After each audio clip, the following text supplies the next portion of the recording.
पर्यंत नेलेले आहेत। गेल्या 1-1.5 वर्षामध्ये महाराष्ट्रामध्ये घटनाबाह्य सरकार बसलेले आहे जे संविधानाच्या विरोधात आहे। हुकुमशाहीचं सरकार बसलेलं आहे। अनेक भ्रष्टाचाराचे विषय आपल्या समोर आणलेले आहेत, आपल्याच माध्यमातून ते मार्गी लावलेले आहेत। आपल्याला आठवत असेल 6,000 कोटीचा रस्त्याचा घोटाळा, तो देखील आम्ही आता लोकायुक्त महोदयांकडे नेणार आहोत। कायद्याची गोष्ट केली आणि अनिल परब साहेब आलेले आहेत, तर लोकायुक्त महोदयांकडे नेणार आहोत। तसंच 263 कोटीचा स्ट्रीट फर्निचरचा घोटाळा, तो देखील आम्ही उचलून धरला। ते आता टेंडर थांबलेलं आहे, पण अनेक ठिकाणी टेंडर टेंडर टेंडर म्हणजे मुख्यमंत्री आईस्क्रीम पण खातात तर ते टेंडर कोकोनटच खातात असं वाटायला लागलेलं आहे। प्रत्येक ठिकाणी टेंडर शोधत असतात। पण एक गोष्ट महत्त्वाची जी आपल्या पण लक्षात आली असेल, आमच्या पण लक्षात आलेली आहे आणि तो विषय आम्ही गेल्या 1 आठवड्यात धरलेला आहे, तो म्हणजे ह्या सरकारमध्ये अनेक मंत्री असे आहेत, अनेक लोक असे आहेत जे घटनाबाह्य सरकारमध्ये ज्यांना फॉरेन ट्रिप करायला आवडतात। फॉरेन ट्रिप करणं हे चुकीचं नाही आहे, पण हे जनतेच्या पैशावर फॉरेन ट्रिप करायला लागलेले आहेत। ह्या ट्रिपमधून, ह्या दौऱ्यांमधून, आणि ट्रिप मी मुद्दामून बोलते कारण ही सुट्टी समजायला लागलेले आहेत, कुठेही काम होत नाही आहे। या दौऱ्यांमधून नक्की निघते तरी काय, हा प्रश्न आपण आता विचारणं गरजेचं आहे। आपल्याला माहिती असेल 5-6 दिवसापूर्वी मी घटनाबाह्य मुख्यमंत्र्यांचा एक विषय घेतला होता। त्यांचा दौरा निघाला होता जर्मनी आणि लंडन। जर्मनीला काय कारण दिलं होतं बघायचं की हायवे आम्हाला जाऊन बघायचे आहेत। कुठचे हायवे बघायचे आहेत? तुमच्याकडे 7 की 8 वर्षात MSRDCचे खाते आहे, ते सगळे हायवे चुकीचे बनवलेले आहेत का? त्याच सोबत लंडनला काय करणार होते, कुठेही काही आयटनरी आली नव्हती।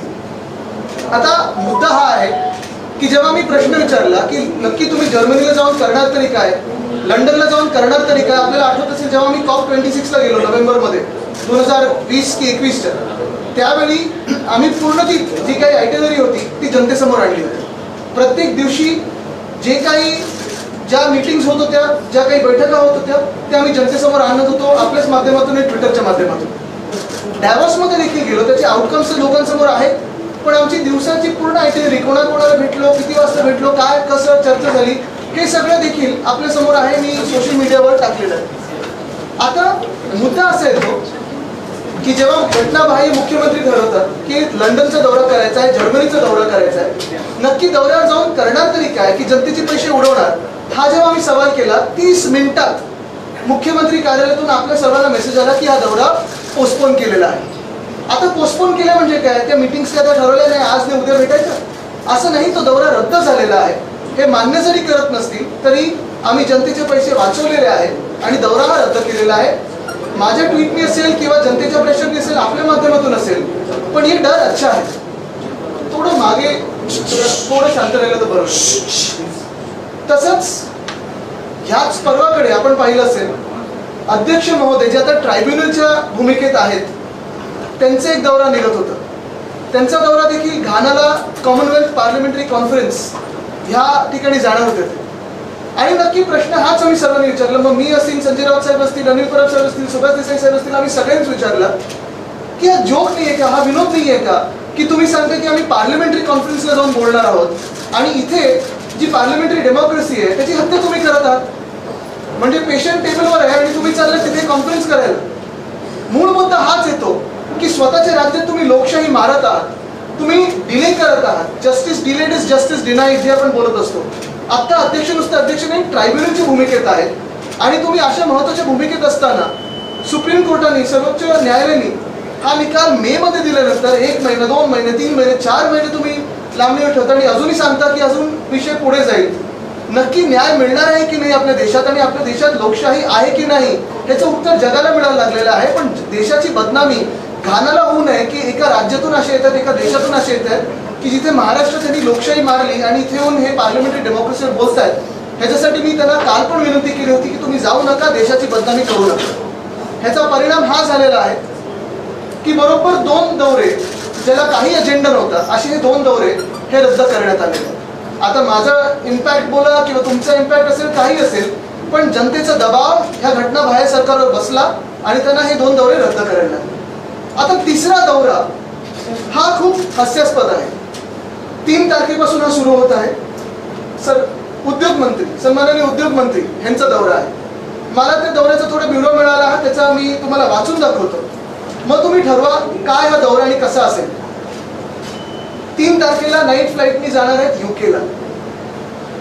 सकाळी तिथे आगमन होणार आणि राऊंड टेबल कॉन्फरन्स आहे ताजमहाल हॉटेलमध्ये तिकडच्या. त्या राऊंड टेबल कॉन्फरन्सची काही माहिती दिलेली नाहीये. कोण भेटणार आहे, कुठच्या कंपनी भेटणार आहेत, काय भेटणार आहेत, कुठेही काही माहिती नाही. आता मूळ मुद्दा येतो की तुम्ही राऊंड टेबल कॉन्फरन्सला जर चालला असाल तर कुठच्या कंपन्या येणार आहेत, ह्याच्यातून काय नक्की तुम्हाला अपेक्षित आहे हे जनतेसमोर येणं गरजेचं आहे. 2 की 3 दिवसांना हा दौरा आला. मग कोणाला भेटणार हे माहिती नसेल तर परत ही सुट्टीच समजायची का आम्ही. पुढचं ह्याच्यात ठीक आहे, दुपारी सामंजस्य करार आहे ते व्हिक्टोरिया अल्बर्ट म्युझियममध्ये, ते देखील महत्त्वाचा विषय आहे. कारण वाघनखं ही परत येणार असं आम्हाला सांगितलं गेलं होतं. ह्याच्यावर मला थोडं स्पष्टीकरण पाहिजे ह्या राज्य सरकारकडून. कारण छत्रपती म्हणजे आमचे दैवत आहेत, भावनांची खेळ कुठेही नको. आणि म्हणून मी 2-3 स्पष्ट प्रश्न विचारत आहे ह्याच्यात. पहिली गोष्ट म्हणजे जी वाघनखं येणार आहेत, कारण व्हिक्टोरिया अल्बर्ट वेबसाईटवर जर तुम्ही पाहाल तर असं सांगितलं गेलं की जेम्स ग्रँड डफ हे जे हिस्टोरियन होते त्यांच्या कलेक्शनमधलं आहे. त्यांचा दावा असा आहे की महाराजांचीच ही वाघनखं आहे. पण व्हिक्टोरिया अल्बर्ट म्युझियमच्या वेबसाईटवर लिहिलं आहे की कुठेही असं व्हेरीफाय करू शकत नाही की महाराजांनी ही वाघनखं वापरलेली. त्याच्यावर थोडं स्पष्टीकरण पाहिजे. कारण याच्यात भावनेचा खेळ नको. खरोखरही असतील तर आमची तर मागणी आहे की जे काही करायला लागेल ते करा, पण इथे ती वाघनखं आली पाहिजे. दुसरी गोष्ट म्हणजे ही वाघनखं परतावा आहे की लोनवर येणार आहे. कारण जो GR निघालेला हा GR माझ्याकडे आहे,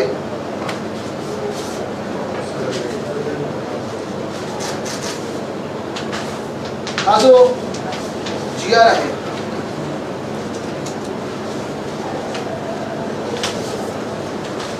ह्या GR मध्ये लिहिलेलं आहे. खूप बोलण्यासारखं आहे, खूप दौऱ्यांचा ब्युरो घेऊन आलेला आहे.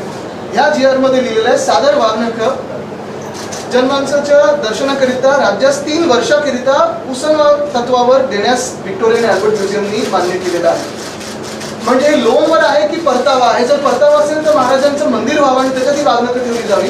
पण पहिली गोष्ट म्हणजे ही वाघनखं शिवकालीन आहेत की छत्रपती शिवाजी महाराजांनी वापरलेली आहेत ह्याचं स्पष्टीकरण यावं. आणि दुसरं म्हणजे हे लोन आहे की परतावा आहे. कारण जर परतावा असेल तर चांगला आनंद आहे. सगळ्या मंत्रिमंडळाने जाऊन त्यांचं स्वागत केलं पाहिजे. आम्ही पण सगळे वाजत गाजत स्वागत करू. पण हे सरकार जनतेशी खोटं बोलणं हे योग्य नाही आणि म्हणून ह्याचं स्पष्टीकरण मंत्री महोदयांनी दिलं पाहिजे. बरं, तिसरी गोष्ट मग ह्या दौऱ्यातच दुसऱ्या दिवशी 4 तारखेला उद्योग मंत्री महोदय आर्टिफिशियल इंटेलिजन्सच्या कॉन्फरन्समध्ये जाणार आहेत. आता काय नक्की याच्यात भूमिका असणार आहे, काय नक्की चर्चा होणार आहे हे आम्हाला माहिती नाही. खूप उच्च कॉन्फरन्स आहे. त्याच्यानंतर 5 तारखेला देसाई साहेब आपण पण अनेकदा दौरे केलेले आहेत, डॅवोसला गेलेले आहात. आपण उद्योग मंत्री असताना मला सांगा, एकदा तरी आपण झ्युरिक पासून डॅवोसला 6 महिने आधी ती कॉन्फरन्स व्हायच्या आधी पाहणी दौऱ्यावर गेलात का? कारण इथे जागतिक आर्थिक परिषद 2024ची तयारी आणि पाहणीसाठी. आता पाहणी म्हणजे नक्की काय करणार आहे उद्योग मंत्री तिथे जाऊन? स्वतः वर्ल्ड इकॉनॉमिक फोरम साधारणपणे जानेवारीत ज्यांची कॉन्फरन्स असते डिसेंबरपर्यंत जिनिवामध्ये बसतात. तर नक्की जाऊन भेटणार आहेत कोणाला डॅवोसमध्ये? आणि काय हे तिकडचे पण पालकमंत्री आहेत का की ट्रॅफिकची कोण कशी ठेवायला पाहिजे, ट्रॅफिकची वाहतूकची सोयीव्यवस्था कशी करायला पाहिजे? पाहणी म्हणजे नक्की डॅवोसला जाऊन करणार तरी काय आहे हे सांगावं आम्हाला. कधी कुठच्या राज्यातून आपल्या देशातून पाहणीसाठी किंवा देशातून जगातून कुठच्याही देशातून कुठच्याही राज्यातून पाहणीसाठी मंत्री महोदय 3 की 4 महिने आधी डॅवोसला गेलेले नाहीत. डॅवोस आमच्या कलानगर एवढी गल्ली आहे. त्या डॅवोसमध्ये जे दुकान असतात ती त्यावेळी पवेलियन होतं आणि आपण पण पाहिलं असेल तिथे ह्या चर्चा सगळ्या होतात. मग नक्की कुठची पाहणी आहे तिथे जाऊन हे मंत्री महोदयांनी स्पष्ट करावं किंवा हा दौरा रद्द करायला पाहिजे.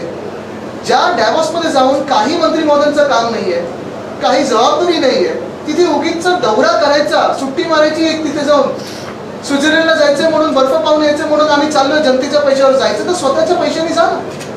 पण उगीच जायचं आणि पाहणी काहीतरी करताना अशी बोटं बिटं दाखवून फोटो काढायचे तिथे, हे योग्य नाही. हे जनतेच्या पैशावर होते सगळं. हे तुम्ही पण समजलं पाहिजे आणि आम्ही पण समजलं पाहिजे. आणि जर दौरा हा पुढे गेला तर मी स्वतः रत्नागिरीमध्ये जाऊन त्यांच्या मतदारांना पण विचारणार आहे त्याच दौऱ्याच्या वेळी की हे योग्य आहे की अयोग्य आहे. मग तिथून म्युनिकला जाणार आहेत मंत्री महोदय. तिथे पण एक राऊंड टेबल कॉन्फरन्स आहे, कोणाबरोबर माहित नाही. आणि मराठी डायस्पोरा बरोबर तिथे चर्चा आहे. ठीक आहे, मराठी आपले डायस्पोरा महाराष्ट्रातून तिथे लोक तिथे स्थायिक झाले असतील, चर्चा करा, नक्की करा. पण मूळ मुद्दा हा आहे की हा दौरा निघालाय कशासाठी हे तर कळलं पाहिजे. लंडन 2 दिवसासाठी आम्ही चला बघून येतो, स्वित्झर्लंड बघून येतो, म्युनिक बघून येतो. पण हे जनतेच्या पैशावर कशासाठी होतं? आणि परत एकदा मी सांगतो, हे उद्योग मंत्री महोदयांचं असेल किंवा अध्यक्ष महोदयांचं असेल किंवा अजून एक दौऱ्याचा मी आता उल्लेख करणार आहे, ही भूमिका मी जी घेत आहे ही कुठच्याही वैयक्तिक द्वेषातून किंवा वैयक्तिक रागातून नाही आहे. वैयक्तिक ही भूमिकाच नाही आहे. जर त्यांना जायचं असेल आनंदात जावं, त्यांनी मजा करून यावी, जेवढे दिवस जायचं तुम्ही जा, जबाबदारी कोणाला दुसऱ्यावर टाका. पण एकच सांगतो तुम्हाला मी की हे जनतेचे पैसे उडवू नका. आता तुम्ही पहा ना, हे जे डॅव्होसचा दौरा आता काढलेला त्यांनी, आता महिना कुठचा चाललाय? सप्टेंबर, उजाडणार आहे ऑक्टोबरमध्ये जाणार, पाहणी करणार आहे. कधी हे कॉन्फरन्स? जानेवारीमध्ये, 18 जानेवारीच्या पुढे. मग नक्की जर पाहणी दौऱ्याचंच काढायचं असेल तर खारघरमध्ये जी घटना घडली त्या पाहणीनंतर 2 की 3 वेळा स्वतः मुख्यमंत्री गेले होते, अनेक मंत्री गेले होते. काय झालं ते घटनेचं? रिपोर्ट आले असून चौकशीचं काही आले पुढे? काही नाही आले. आणि मग असाच दौरा अजून काल एक महत्वाचा GR निघालेला आहे, तो म्हणजे जपानचा दौऱ्याचा GR निघालेला आहे. आता जपानचा दौरा हा वाकायामाला गेलेला होता. वाकायामाला जिथे आपण बसलेलो आहे, आमचं सरकार जेव्हा महाविकास आघाडीचं बनलं त्यावेळी मला पण ते वाकायामाचे लोक येऊन भेटले होते, ह्याच ठिकाणी येऊन भेटले होते. आणि मला पण इन्व्हिटेशन दिलेलं की तुम्ही पण वाकायामाला. डॉक्टरेट काही सांगितली नव्हती, कदाचित मिळाली असती. मूळ मुद्दा असा आहे की ह्या गव्हर्नमेंटच्या GR मध्ये, मी तुम्हाला GR वाचून दाखवतो. प्रिॲम्बल असं आहे, council general council of Japan in Mumbai has invited Honorable Deputy Chief Minister to visit Tokyo for 5 days on behalf of Government of Japan. जेव्हा आपण बोलतो की जपानी सरकारने त्यांना इन्व्हिटेशन दिलेलं आहे आणि on behalf of government of Japan, ह्याचा आपण साधारण काय अर्थ लावतो की ते पूर्ण खर्च उचलणार, बरोबर आहे. पण पुढे जाऊन हे पोस्ट फॅक्टो आहे, हे जे काही GR निघालेला आहे हा पोस्ट फॅक्टो त्यांना अप्रुव्हल मिळालेला आहे. ह्या GR मध्ये पॉईंट नंबर 6 असा आहे की the entire expenditure on travel and accommodation etcetera for members of delegation to be borne by Maharashtra industrial development corporation. म्हणजे जी डॉक्टरेट मिळाली होती, जो दौरा झाला होता, त्याच्या दौऱ्यात अजून काय झालं आम्हाला माहिती नाही, कारण अनेक असे दौरे झाले. अध्यक्ष महोदय रशियाला 5 दिवस जाऊन आले, त्याच्या आधी लंडनला 5-6 दिवस जाऊन आले. असेच जनतेच्या पैशावर हे उपमुख्यमंत्री जाऊन आलेले आहेत. पण आता हा पोस्ट फॅक्टो जेव्हा सँक्शन मिळतं तेव्हा 6वा मुद्दा त्याच्यात असा आहे की ह्या जपानी दौऱ्याचा सर्व खर्च हा MIDC घेणार. MIDC जर घेणार असेल, उचलणार असेल, तर मग MIDCच्या खात्याचे जे मंत्री आहेत, उद्योग मंत्री, ते ह्या दौऱ्यावर का नव्हते? काय सामंजस्य करार झाले होते या दौऱ्यावर? हा दौरा MIDCचा होता की उपमुख्यमंत्री महोदयांचा होता? हे स्पष्ट व्हायला पाहिजे. बरं, त्याच्यात 7वा मुद्दा असा आहे की the detail report of the tour and outcome of the set tour with suggestions if any should be submitted to the government within 1 month of returning. आले कधी हे? 25 ऑगस्टला. आज तारीख काय? 1 महिना होऊन गेला. रिपोर्ट कोणी वाचला इथे? जपानला जाऊन काय झालं? डिटेल रिपोर्ट आले का कोणाकडे नाही आले. मग असे पोस्ट फॅक्टो सँक्शन तुम्ही देऊच कसे शकता? आणि मग मुद्दा हा राहतो की असे जे दौरे चाललेले आहेत, आता मध्यंतरीच्या काळात आपण पाहिलं असेल, उपसभापती महोदया गेला युरोपच्या टूरवर. 49 लोक घेऊन गेलेत सोबत. आमदार होते, आमदारांचे परिवार असतील. बरं, मी पुन्हा एकदा सांगतो, हा वैयक्तिक कोणावर राग नाही, वैयक्तिक विषय नाही आहे. पण जेव्हा तुम्ही 49 लोक घेऊन जाताय सोबत, दौऱ्याचा खर्च काय असेल, खर्च कोणी केला? जर परिवारांचा खर्च स्वतःहून उचलला असेल तर ठीक आहे, आनंद आहे. पण त्या दौऱ्यात नक्की तुम्ही पाहिलं काय? अभ्यास दौरा, मग अभ्यास केला काय? हा ट्रान्सलेट कशात होतो हे जनतेला तुम्ही सांगणं गरजेचं आहे. तसंच तुम्ही पाहिलं असेल मध्यंतरीच्या काळात, मी पण वाचलं, ग्राम सडक योजना 13 ऑगस्ट ते 27 ऑगस्ट ऑस्ट्रेलिया न्यूझीलंडच्या दौऱ्यावर जाऊन बघून आलेले आहेत. आता पाहू आपल्या गावातले सगळे रस्ते कसे होतात, फटाफट चांगले होतात की नाही. मूळ मुद्दा हाच राहतो. मी परत एकदा सांगेन की ह्या सर्व लोकांना फिरण्याची आवड असेल तर नक्की फिरावं. डॅव्होसला मागच्याच वर्षी आपल्याला माहिती आहे घटना बाहेर मुख्यमंत्री 28 तास गेले होते. 48 कोटीचा खर्च केला त्यांनी, 40 की 48 कोटीचा. अजूनही हा खर्च MIDC मध्ये आहे म्हणून लोकांसमोर आला नाही आहे. पण वित्त विभागाने आम्हाला सांगावं, वित्तमंत्री महोदयांनी आम्हाला सांगावं की हे डॅव्होसचा दौरा असेल, हा MIDCने खर्च उचलणं असेल, हे सगळं योग्य आहे की अयोग्य आहे. कारण एवढं जर पैशाची उधळपट्टी करायला अशा टाइमपासच्या दौऱ्यांवर आपल्याकडे संधी असेल आणि पैसा उपलब्ध असेल आपल्या राज्याकडे, तर शेतकऱ्यांना मागच्या वर्षी जी अतिवृष्टी झाली आणि या वर्षी जो दुष्काळ झाला, मदतीचा हात मिळाला कुठे नाही मिळाला. ओल्ड पेन्शन स्कीम त्याच्यावर मग तिथे पैसे द्या.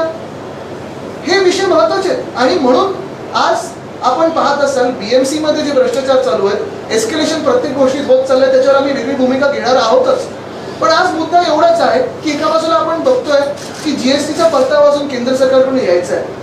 तुम्ही कुठेही सामान्य नागरिक म्हणून गेलात तर तुमच्या ह्या परदेशी दौऱ्यावर तिकीटवर जीएसटी लागतो, बाहेर जाण्यावर जीएसटी लागतो, जास्ती दिवस लागला तर चौकशी देखील लागेल. आणि हे सगळं होत असताना जेव्हा ह्या घटना बाहेर सरकारमधले मंत्री महोदय असतील, मुख्यमंत्री महोदय असतील, सुट्टीसाठी बाहेर जातात, तेव्हा खर्च होतो. तो खर्च MIDC उचलतोय, पण कुठेही राज्यासाठी काही होताना दिसत नाही. आदित्य जी, दौरे पर आपने सवाल खड़े किए हैं, उप मुख्यमंत्री से लेकर के विधानसभा अध्यक्ष तक के दौरों पर क्या आपने मांग की है और किस तरीके के दौरे पर? आपने देखा होगा कि पिछले हफ्ते में 2 दौरे महत्वपूर्ण जो थे, एक्चुअली महत्वपूर्ण थे ही नहीं क्योंकि महत्वपूर्ण व्यक्ति जाने वाले थे, लेकिन टाइम पास के जो दौरे थे, पहला था हमारे जो इलीगल CM है वो जाने वाले थे जर्मनी और लंदन. जैसे ही मैंने ट्वीट करके पूछा कि आप वहाँ जाके क्या करने वाले हो, शेड्यूल तो बताइए, 30 मिनटों में ये टूर कैंसिल हो गया क्योंकि शेड्यूल ही नहीं था, कुछ एजेंडा ही नहीं था, छुट्टी करने जाने वाले थे, लोगों के पैसे उड़ा के जाने वाले थे, इस्तेमाल करके जाने वाले थे, तो ये दौरा रद्द हो. कल जैसे मैंने देखा, आपने भी देखा होगा कि अध्यक्ष महोदय जो हमारे हैं, जो अभी ट्राइब्यूनल के रोल में हैं, वो भी जाने वाले थे घाना कॉमनवेल्थ पार्लियामेंट्री कॉन्फ्रेंस के अवसर पर. और अगर आपने देखा होगा, यही मैंने सवाल पूछा कि वहाँ जाके आप क्या बात करोगे. हमारे राज्य में, महाराष्ट्र में आप पे जिम्मेदारी है कि जो डिस्क्वालिफिकेशन की केस है उसको न्याय दिया जाए, उसको सुनावी. लेकिन वो सब छोड़ के जाने वाले थे घाना कॉमनवेल्थ पार्लियामेंट्री कॉन्फ्रेंस को. तो ये तो एक विनोद बन जाता, एक जोक बन जाता कि वहाँ जाके पार्लियामेंट्री डेमोक्रेसी के बारे में बात करते हैं और यहाँ अपनी ही डेमोक्रेसी को मार रहे हैं. यही बात मैंने जब यही सवाल जब पूछे तो ये भी टूर कल रात को कैंसिल कर दिए. और तीसरा सवाल मेरे अभी जो उद्योग मंत्री महोदय वो जाने वाले हैं डेवोस और लंदन और म्यूनिक. डेवोस में जाके कौन सा दौरा करने वाले हैं? डेवोस की परिषद जो होती है वर्ल्ड इकोनॉमिक फोरम की, वो तो होती है जनवरी में. तो अभी जाके किससे मिलने वाले हो भाई, क्या करने वाले हो? वहाँ कोई भी नहीं. डेवोस तो एक साधारण गांव बनता है जब कुछ वर्ल्ड इकोनॉमिक फोरम की चीजें नहीं होती. तो जाके क्या देखने वाले हो? अगर आपको छुट्टी पे जाना है, छुट्टी मनानी है, तो खुद के पैसों से जाए. वैसे ही DCM साहब का जो दौरा था, वो पूरा दौरा जो है, अगर आपने देखा, पूरी टूर जो है जापान की, वो भी स्पॉन्सर कर रही है MIDC पोस्ट फैक्टो अप्रूवल के साथ. हमें तो लगा था कि वो जो डॉक्टरेट मिली और जो पूरा टूर था, वो पूरी की पूरी टूर जापान की सरकार कर चुका रही है. लेकिन अभी आप देखें तो महाराष्ट्र की सरकार करी. ये क्यों? ऐसे अगर छुट्टी मनानी है तो जाओ छुट्टियों पे, कोई आपको रोकना नहीं है. और ये कोई पर्सनल बात नहीं है, लेकिन जनता के पैसे का इस्तेमाल मत करो अपनी छुट्टियों के लिए. लेकिन जब आप लोग भी दौरे पर गए तो उसको अब ये कंपैरिजन नहीं करेगी सरकार? बिल्कुल करना भी चाहिए. मैं तो कहता हूँ प्लीज करिए, क्योंकि हमारा COP26 का जो दौरा था या फिर हमारा जो डेवोस का दौरा था, देसाई साहब, मैं और नितिन राउत साहब खुद स्वयं उस पे थे. अगर आपने देखा होगा कि हमारी पूरी दिन में जो भी मीटिंग्स होती थी वो सारे ट्विटर पे थे. हमारी टूर थी डेवोस की, कंपेयर कीजिए ये इलीगल CM के दौरे के साथ. एक भी मीटिंग बता नहीं पाए, लेकिन 40 करोड़ का खर्चा किया है 28 घंटों में. हमने जो 3-4 दिन वहाँ बैठा है, सारे के सारे जो खर्चे हैं, सारे के सारे जो मीटिंग्स हैं, वो जनता के सामने, और उसका आउटकम भी सामने जनता का. जो उन्होंने आउटकम दिखाया है लास्ट डेवोस के दौरे से, चलो जाइए उन कंपनियों से मिलिए और देखिए वो कंपनियां है भी है ना. CM सर का ये कहना है कि जिस तरह से FDI का जो इन्वेस्टमेंट आ रहा है वो आपकी सरकार में नंबर 2 पे था महाराष्ट्र और नंबर 1 पे आया है उनके दौरान, उसको लेके क्या? नहीं, वो तो वेदांता फॉक्सकॉन से भी और बड़ा एक इंडस्ट्री लाने वाले थे. तो वो बातें करते रहते हैं, बहुत सारी घोषणाएं करते रहते हैं. मेरे नाम के सिवा सब उन्होंने घोषणा कर दी है. जब टाइगर के कप को मेरा नाम देना था वो डर गए. ठीक है, डर अच्छा है. सुनावणीचं वेळापत्रक आलेलं आहे, सुनावणीचं वेळापत्रक आलंय, तुम्ही प्रतिज्ञापत्र सुद्धा सर्वोच्च न्यायालयात दाखल केलेलं आहे.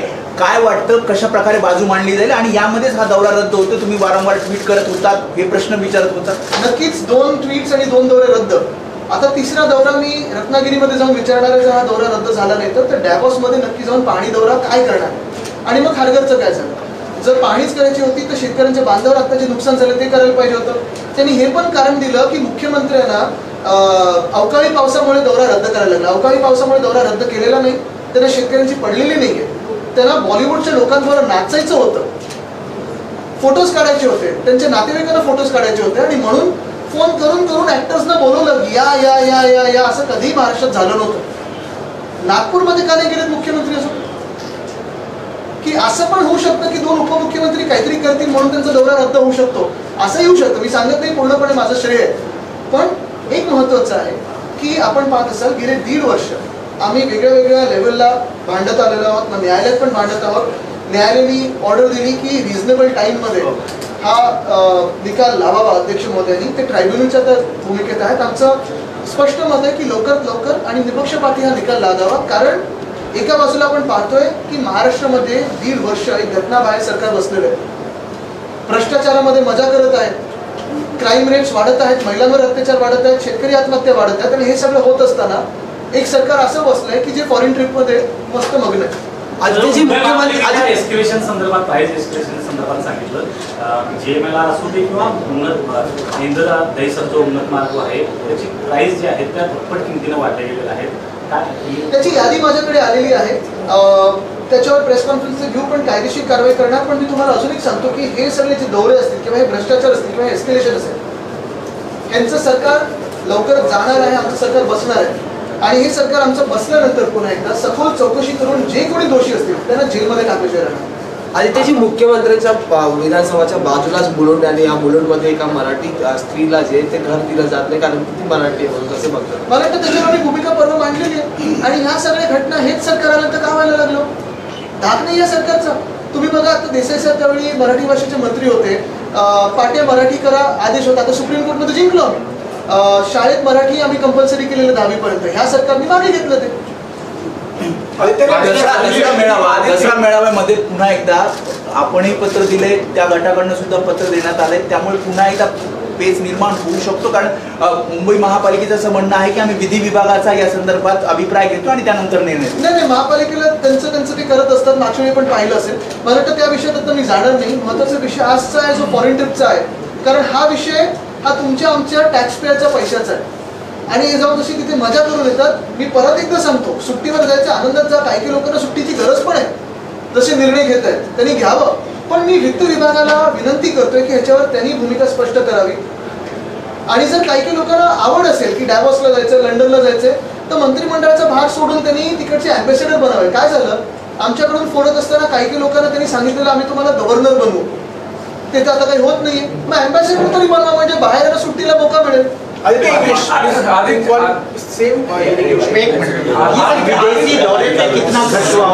टोटल महाराष्ट्र सरकार में देखिए, पहले तो ऐसे था कि कहा गया था कि डॉलर 1 को 1 आएगा रुपए को, ऐसे 2014 में कहा था, वो तो हुआ नहीं. अभी आप ही कन्वर्ट कीजिए क्या दौरे के खर्चे और क्या कन्वर्जन में आता है. लेकिन बाहर ये हम जनता उठा रही है. मेरा जब सिर्फ इसी बात का है कि अगर विदेशी दौरा हो रहा है तो ये छुट्टियों के लिए जा रहे हैं, कोई आउटकम नहीं है. और छुट्टियों की अगर कई लोगों को जरूरत होगी तो बिल्कुल जाए, लेकिन हमारे पैसे इस्तेमाल मराठी भाषिकों को लेकर के जो एक बार फिर मुद्दा गर्म हुआ है, शिवसेना किस तरीके से मला वाटतं आम्ही कालची भूमिका स्पष्ट केलेली आहे. महत्वाची नाही, तुम्ही आता त्याच प्रश्न मुख्यमंत्री काय करणार हा प्रश्न आहे. मुख्यमंत्र्यांचा आहे असं तुम्हाला सांगतो, जसं काल ही घटना घडलेली आहे, महिलांवर अत्याचार वाढत चाललेले, शेतकरी आत्महत्या वाढत चाललेली. आपण पाहताय की अजून एक म्हणजे क्राईम रेट वाढत चालले, दंगली वाढत चालले. पण मुख्यमंत्री काहीच करत नाहीत. मुख्यमंत्री लंडन आणि जर्मनीला जायचं.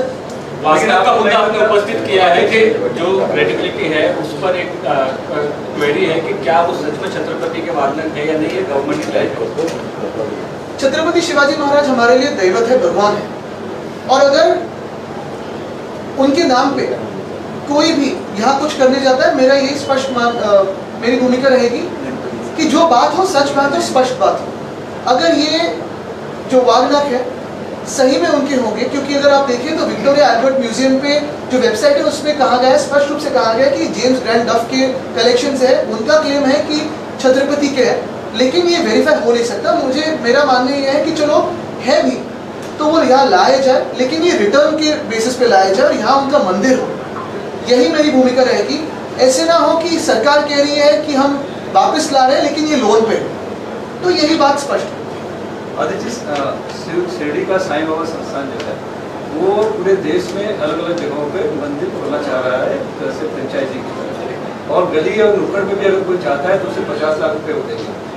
उसको लेकर स्थानीय लोगों का विरोध भी है. क्या जरूरत है, क्या शिरडी साईं बाबा संस्थान को क्या पूरे देश में अलग अलग जगहों वो खोलना, या फिर जो गाँव है जो है उसी का मंदिर बनाया? देखिए, साईं बाबा की जो जगह है वो तो हर एक के दिल में है। इस विषय पे मैं ज़्यादा नहीं बोलूँगा क्योंकि थोड़ा एक उस पर मुझे पढ़ना भी ज़रूरी होगा। दूसरी बात यही है कि आज का जो विषय है वो सबसे महत्वपूर्ण है, उस पर मुझे बात पे ज़रा जोर ज़्यादा देना है क्योंकि ये बात जो है वो अभी 1, 2, 3 तारीख की है। मराठा आरक्षणाच्या एकंदरीत संदर्भात सरकार अद्यापही वेट अँड वॉचच्या भूमिकेतच वेट अँड वॉच बरोबर आहे, पण जनरल डायर कोण आहे, आदेश कोणी दिले लाठीचार्जचे हे अजून कळतच नाही आहे, चाललेत सुट्टीवर। पण तुम्हाला काय वाटतं रंगे पाटलांनी जे अल्टिमेटम दिले? तुम्ही प्रत्येक प्रश्न जरी विचारला तरी मी ह्या सुट्टींवर येणार आहे, कारण हा प्रश्न महाराष्ट्राच्या आर्थिक स्थितीबद्दल आहे। Aditya, let's talk in English. You are raising the questions on the visits. We can talk in French also. Parlez-vous français? Yeah, let's talk in English. मला पण तेवढंच येतं। You are raising the question on the visits of CM. नाही पण ते मंत्री महोदयांना शिकायला लागेल ना, एवढे दौरे करतात आता बाहेर। You are talking about the visits of CM and speakers and as well currently also you are talking about industrial visit. What do you have to say? I have brought to light the issue of the chief minister, illegal chief minister of Maharashtra of this regime, of this dictatorial regime, wanting to fly out to London and Germany for a holiday. The minute I asked him about his schedule, within 30 minutes the trip was apparently postponed. It stands cancelled. Likewise, I raised an issue about the Speaker of Maharashtra, who is a tribunal now for our case. He has to adjudicate on our case. I asked him that he is going to Ghana for the 66th Commonwealth Parliamentary Conference. Within a few hours of me asking him a pertinent question about what will he speak then, when he himself is trying to kill democracy in Maharashtra by delaying the case, the trip stands cancelled. Now the third question is about the industries minister who has planned a nice lovely holiday in London, Davos and Munich. In London he is going to attend some roundtable conference. We don't know what it is about. Is it about sports? Is it about football, cricket or industries? We don't know. There is no clarification on it. Then he will be attending an artificial intelligence conference. We don't know what it is about or what he will be doing there. Then he is going to Davos. The most beautiful part about this irony is that the World Economic Forum meets in Davos in January. And he said Pani Daura. He is going to inspect Davos. In what capacity is he going to inspect Davos? Is he going to adjust the traffic cones there? Or is he being sent there to insult him? Is the Chief Minister sending him to insult him? We don't know what it is, but there should be a clarification because otherwise this is a waste of taxpayer money. And then he is going to Munich for another roundtable conference. Again, there is absolutely no clarity on who he is going to meet. But this 4-5 day conference that he is indulging in, is it a holiday at our expense as taxpayers, or is there some specific outcome? Because the last time he and the Chief Minister had gone to Davos, the trip lasted for 28 hours of the Chief Minister, and an expense of 40 crores, almost 40 crores was incurred by the MIDC. Likewise, the Deputy Chief Minister visited Japan. In that tour, if you realize, we thought it was an invitation from the government of Japan, all expenses to be taken care of by Japan. Now we realize there's a post facto sanction to the trip from MIDC, and they are claiming that all the expenses will be borne by the MIDC. We don't know for what, because there was no MIDC minister, there was no industries minister. But more importantly, there is a clause 7 in the GR that states that within 1 month of return, the delegation has to file a report, a detailed report on what were the outcomes and what happened at that thing. It's been more than a month, we have never seen the report. So the point is, if you want to go for a holiday, this is not a personal issue. If you want to go for a holiday, you deserve a holiday. Some people need to be sent on a holiday. But please go on it with your personal expenses, not at the expense of the taxpayer. There is one more topic also which you are also raising about the toll. You are saying that the toll should be removed from the state, but right now from the 1st of October, the prices of tolls are going to increase by 30 and 50 and more rupees. So what do you have to say? I have raised the issue of dual taxation of tolls on Mumbaikars because you have MSRTC charging and also BMC charging. I have taken a detailed press conference on it, and as I have said, this issue of wrong taxation, dual taxation, we will raise it when our government is in power soon, because this government is a friend of builders and contractors. They don't want to do it. Sir, toll नाके को लेकर अभी आपने जो कहा उसी पे सवाल है। 1 तारीख से 12 से 19% जो है टोल टैक्सेस बढ़ाने वाली है केंद्र सरकार। इसके ऊपर आप क्या कहेंगे, क्योंकि आपने पहले भी इसके लेकर विरोध जताया था। मैं केंद्र सरकार से ये भी पूछना चाहता हूँ कि ये जो महाराष्ट्र सरकार है, वो जो छुट्टियां मना रही है, वो भी उनको सही लगती है क्या?